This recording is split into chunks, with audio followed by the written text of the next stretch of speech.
Hello and welcome to the weekend preview by Timeform. Looking ahead to the action at Sandown and Leopardstown this weekend. Hopefully Sandown's on. We've already lost Musselburgh and Wetherby from the weekend due to the frosty conditions, so I'm hoping that Sandown goes ahead. It's a good card.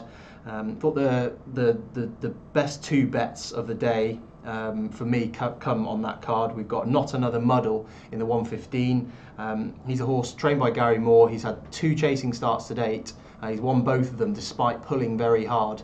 And I think a well-run race will really suit him and could mean that he's got a fair bit more to offer. And this should be really well run with the likes of Azuri and Gino Trail, who are real trailblazers up front. So I'm hoping that Not Another Muddle can prove well handicapped in that race, the second race on the card. The second bet that I'd like to recommend is in the 335, and that is Bellamy Depicton of Venetia Williams's.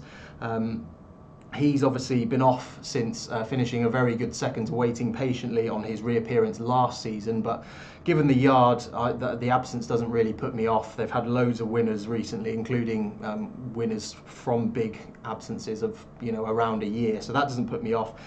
Waiting patiently is the only horse to have beaten him in his last 4 starts over fences, so he's got a formidable record really, and although he's near the top of the betting, I think that a lot of these are probably not on brilliant marks, whereas I think a mark of 146 for Bellamy Depicton is definitely attractive, so I will be having a decent bet on him in that race. My third bet of the weekend that I'd like to recommend comes in the 335 at Leopardstown on Sunday. That's in the Irish Gold Cup.